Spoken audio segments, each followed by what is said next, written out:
Assalamualaikum warahmatullahi wabarakatuh. Bismillah, alhamdulillah, wa ba'du. Mari sama-sama kita awali perkuliahan kita dengan baca basmalah. Bismillahirrahmanirrahim.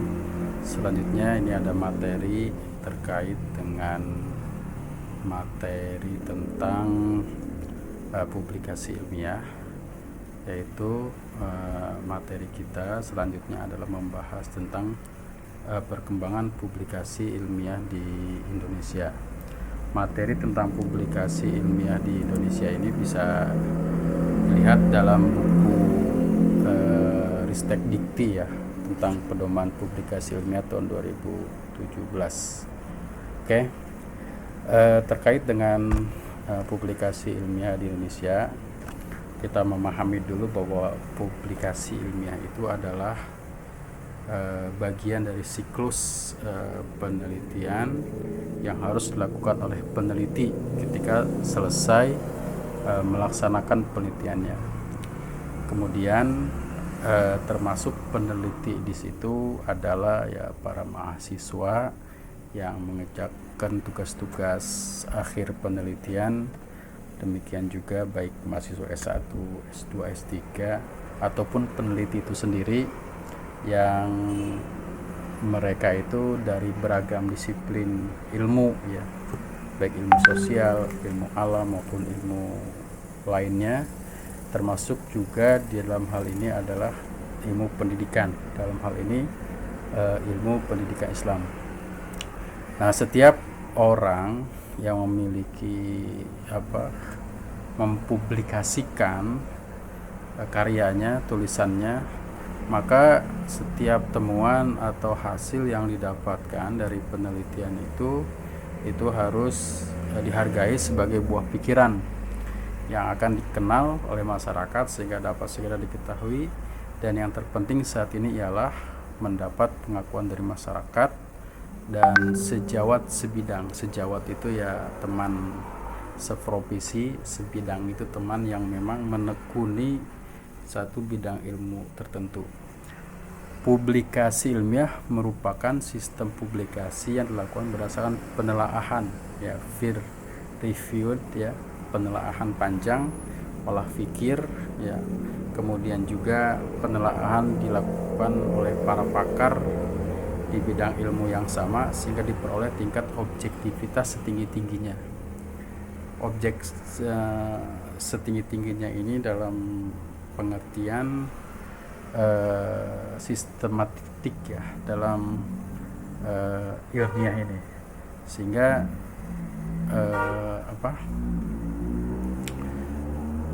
mengikuti sistem itu mengikuti perkembangan zaman sehingga bergantung pada bidang masing-masing dan selalu berubah meskipun seringkali secara perlahan. Jadi penelitian itu memang sesuatu yang berproses, namun hasil dari proses itu perlu dipublikasikan, dan hasil dari publikasi itu perlu mendapat tanggapan dan perhatian.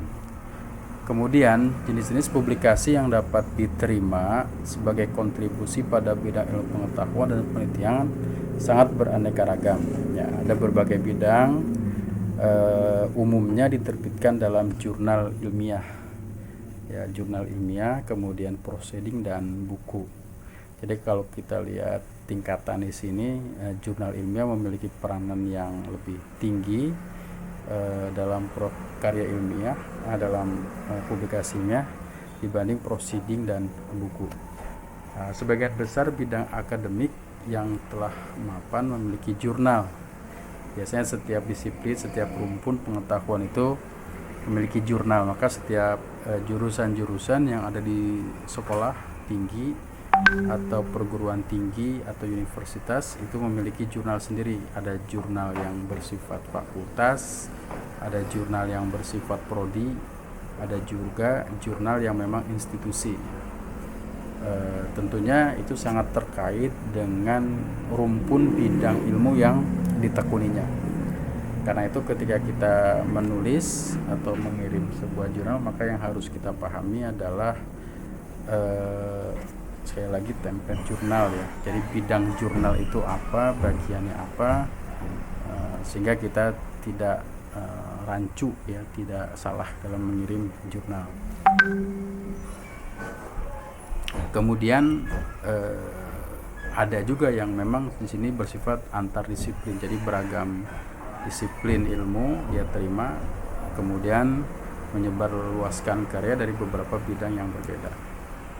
Publikasi ilmiah saat ini itu sedang mengalami perubahan besar. Hal ini terkait dengan kebijakan-kebijakan dilakukan oleh kepentingan oleh pemerintah ya, yang muncul akibat transisi dari format penerbitan cetak ke arah format elektronik.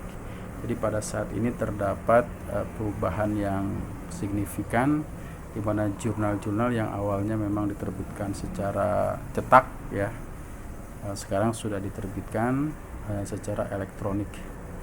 Kemudian tren umum yang berjalan sekarang akses ke jurnal ilmiah secara elektronik. Kalau dulu menerbitkan karya ilmiah ya manual, kirim tulisan, edit, kemudian cocok diterbitkan. Tapi kalau sekarang sudah melalui jalur elektronik, atau khusus untuk jurnal itu disebut dengan OJS atau Online Journal System, di mana sistemnya sudah baik ya, masing-masing pakar, masing-masing autor, setiap autor bisa mengirimkan ke jurnal, kemudian diolah, direview, setelah itu dicek sedemikian rupa sehingga memenuhi kriteria, dan kemudian diterbitkan atau dicetak, bukan dicetak ya, artinya dipublish secara online. Dan sampai saat ini pun publish itu bisa berbentuk online dan juga bisa dalam bentuk elektronik atau online, atau juga berbentuk paper atau jurnal jurnal cetak ya, cetak. Kemudian publikasi ilmiah merupakan salah satu indikator kemajuan ilmu pengetahuan dan teknologi dari suatu negara. Jadi kalau setiap negara jurnalnya baik, kemudian jurnalnya bagus, mutunya bagus, maka itu bisa dimaknai negara tersebut perkembangan ilmu pengetahuannya baik dibanding dengan negara yang tidak memiliki jurnal-jurnal yang baik itu. Kemudian pada saat ini publikasi oleh peneliti Indonesia di kancah internasional tergolong sangat minim. Ini masalahnya, di Indonesia ini banyak sekali perguruan tinggi, banyak sekali para profesornya, guru besarnya, dosen-dosennya, tetapi tergolong minim bila dibandingkan dengan negara tetangga seperti Malaysia dan Thailand. Nah, Malaysia dan Thailand ini lebih baik dari segi jurnal dibanding dengan Indonesia. Tapi Indonesia terus menerus juga memperbaiki baik dengan regulasi maupun dengan mendorong para dosen, para mahasiswa, dan para pakar-pakar tertentu untuk mampu menulis dalam sebuah jurnal. Nah, kemudian di sini kita bisa lihat tentang tabel jurnal publikasi internasional di Scopus ya, periode 2010-2016. Nah, pada tahun ini, periode ini jelas sekali bahwa Indonesia ini menempati urutan ini ya.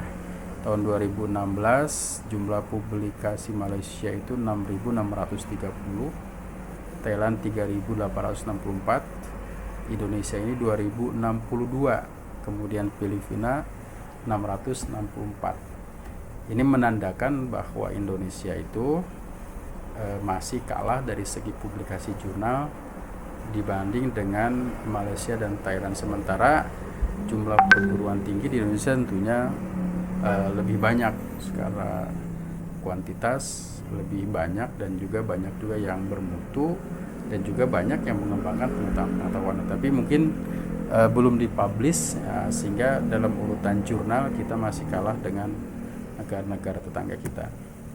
Nah, kemudian ini publikasi internasional Indonesia di Web of Science periode 2010-2016 dalam jumlah dokumen per tahun. Indonesia tahun 2016 bulan April ini 680, sementara yang Malaysia dan Thailand itu sudah mencapai 2.846 untuk Malaysia dan Thailand 1.819 buah. Jadi tapi ada ada perkembangan yang memang harus diperbaiki ya, agar lebih kedepannya lebih maju. Dan ini sejalan dengan regulasi yang dilakukan oleh pemerintah. Nah, ini jumlah perguruan tinggi di Indonesia, dari negeri maupun swasta, cukup banyak ya. Jadi total perguruan tinggi aja ada negeri itu 381, sementara swasta ada 4.110 perguruan tinggi. Jadi cukup banyak, dan ini sangat potensial jika setiap perguruan tinggi maupun mahasiswa-mahasiswanya memiliki tulisan-tulisan yang tentunya setiap mahasiswa itu menghasilkan karya di akhir perkuliahannya sebagai syarat kelulusan baik S1 maupun S2, dan itu pun merupakan harus dipublikasikan, sehingga jelas bahwa perkembangan ilmu pengetahuan di Indonesia itu cukup baik. Itu terlihat dari jurnal.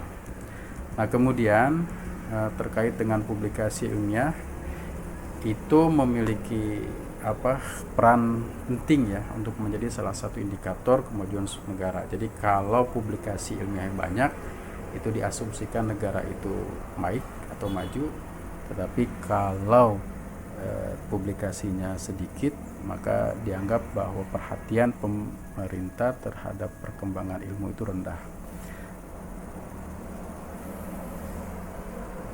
Maka jumlah publikasi ilmiah perguruan tinggi mewajibkan calon lulusan baik S1, S2 dan S3 itu untuk mempublikasikan karya ilmiahnya di jurnal. Dan demikian juga dengan dosen juga harus memiliki kewajiban untuk menulis di jurnal tertentu, dan ini juga ditekankan juga untuk para profesor ya, ini lebih memiliki kewajiban lagi melakukan publikasi ilmiah sebagai seorang ilmuwan yang mewajibkan mengembangkan ilmu pengetahuan dan teknologi dan menyebarkan kepada masyarakat.